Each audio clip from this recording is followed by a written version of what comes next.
Ndewo gị onye ọma na-ege m ntị nnọọ anachitego m azụ n'ụbọchị nke taa n'Odenigbo.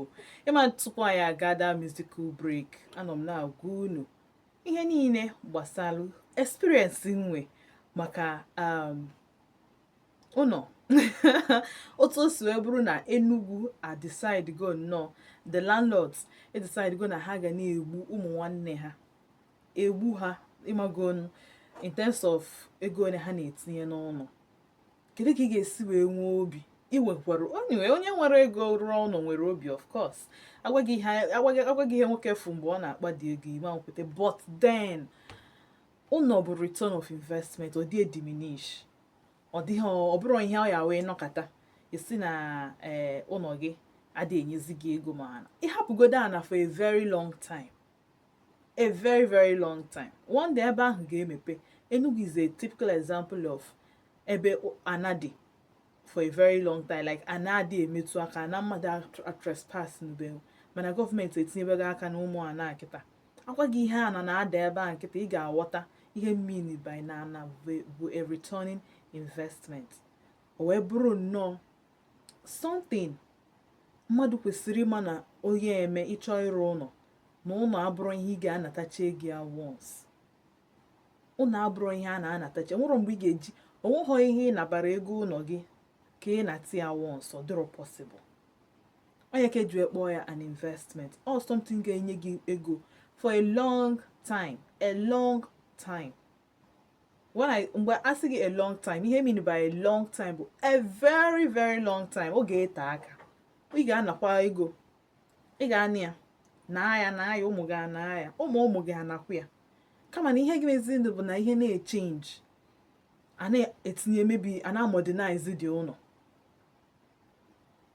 mana ọ bụrụ na ụlọ arụsiri ike nwere ka ụlọ collapse. Ama m na o nwere some places ọ ga-abụ ego asị na arụrụ ụlọ ọ na-ada, ọ poor investment of your money. But anakadi ịchọkwa ile ana ahụ ihe elekwa dị ana, isi na iwe wee gị na ụlọ da na iwe sitere gị ịchọ ile dị ana, na ị ga-elenwu dị ana lee ya ịchọ dị sef. Otu o si wee na-emu ndị landlord, otu anya si enwu ụlọ ọkụ, na ga-ele ana ahụ times 2 ihe anapụta, ihe ụlọ dara adapụtakwa ya ka nwekwe change n'elu. But amarụkwa m na amamihe o, of course abụghọ m a landlord, so amamihe mụ na unu ama mbụ ofu. Amaghọ m na amamihe ịga rụọ ụlọ tinye ego to the extent na ndị dozikwuru ụlọ ka ha rent ga na complain. Nwoke na nwaanyị nwee ike na-abata bi iwe eju ya n'obi, especially ọ bụ na 10th month 11th month a na-echezi ka a ga-esikwa ụgwọ ụlọ ọfụ renew. Ịmarọ ka the year dere dị ma ndị bi eridugokwa afọ, and ịma na onye na-achọtụ na ọ ga na-achọtụ na close to ebe ọ na-arụ. Onye one thing one criteria a na-ebu n'obi wee na-achọ ụlọ ebe ọ ga-adị accessible to your office or your market, office nwunye gị ma afịa, ọ bụrụ na abara azụka afịa, then school ụmụazị. Ichekicha ihe a niile, adịghị ha niile wee ego, because every day na-apụ. Ọ bụ na ị nweghọ moto, ị ga-agba moto. Ọ bụ na ị nwee moto, ị ga-agba fuel. Ụmụazị a ga-ego akpa, anyị akwụ ụgwọ akwụkwọ, anyị egonu nri, anyị esi nri, anyị eri nri, ahụ ya mmadụ, anyị eje hospital. Mmadụ nwụọ anwụ, anyị eme burial. These are the things you don't see. Adịghị plan. Ọnwụ mmadụ na-arụ ọyị, adịghị plan ya plan. So ọka iwe ghọta that na amarọ m na unu na-echekwa maka tenants unu, amarọ m na unu na-echekwa maka ndị nji maka ya na-akwụba dị unu. Otu ọ dị gị ka ọ dị o. In fact, anything mee gị dị so greedy itinye ụlọ gị n'ego, a na-ekwukwu ya. That's the truth. O nwere onye kwuru eziokwu pantị ya ga-efu. So o nwere ihe ị ga-eme ka ịrụcha ụlọ kịta, itinye ego ụlọ, inwetacha edi ego at the same day. Ọ dịrọ possible.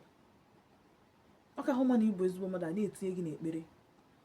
Ọ bụrụ onye omenala na-emeli gị ihe ọma, na-emeli gị. Ọ bụrụ a Christian, ọ na-ekpeli gị ekpere karịa na everyday mmadụ na-abụtasị gị landlord a ọmachakwa n'ihe nna ndị mmadụ nwekwa nnọọ ha si nwere anything positive a ga-ekwu maka gị.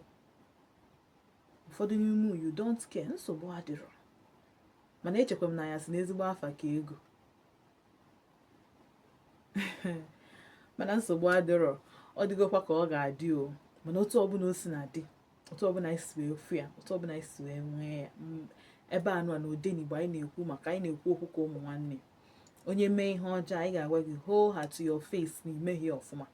Ọsọ bụ na imetọkwa n'ala ọfụma, anyị ga-asị gị ehe nọ ịbịa na ngwa mụọ ọgba ntị n'azụ, ịma ihe ị na-aṅụ, ịma ihe ị na-eri, ngwa. A compound enwe happy tenants na prosper.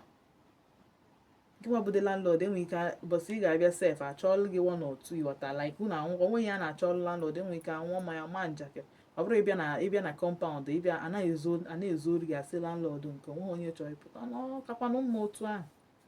Happiness is free. Nwere ebe a na-afọ, nwere ebe a na-enweta happiness iche, ọ dependere otu isi create onwe gị happiness. Kama na anyị si onye eri na nke ọ ga-eri ripụọ afọ ma ọ dachie ụzọ. Eri na nke ị ga-eri dachie ụzọ, ọnya bụ nke ka njọ. Onweghị ihe iri kịta ka ị hafụ iri echi.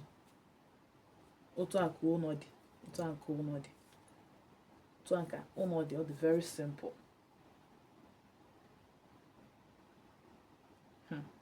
Anyway, ekwuchakwana m ka ọ ha m n'ọnụ. Ndị Enugu landlords and Enugu agents, nchọkwa igbu anyị, malụkwa na onye ji anyị ji onwe ya. Ịghọta.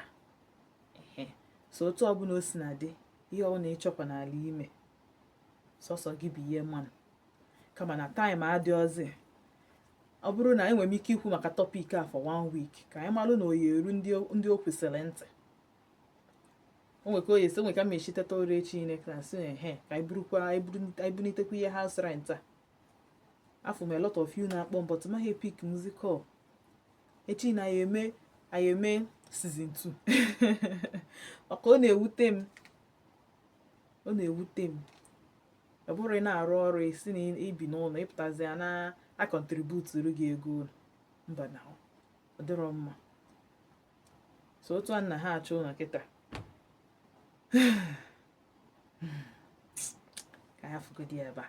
Anyway, echi ine ga-abụ ụbọchị ọzọ mụ na gị ga-anọ n'Odenigbo. Ịghọta otu a ka anyị si eme ya everyday, ebe anyị na-ekwu eziokwu, ebe anyị na-akpa nkata ka ụmụ nwanne, ebe anyị na-eme ihe ka ụmụ nwanne, ebe anyị na-atụ ka isi ọnụ, tụkọ alụ, were nke bara uru, were nke na-abaghị uru tụfuo. Ịmago dịka nsi agwa unu, onye agbacha ọsọ agụọ mile, agbacha egwu ọ na n'ukwu. Ịchọ isu ọmara asụ sụọ n'ikwe, onye amaghakwa na asụ ana juru eju. Dị everywhere, ihe ọbụla sọ gị ime, aga n'ebe ọbụla, maka na comfort zone na-abịara gị by 7. Daalụnụ, ka ọ dị n'echi.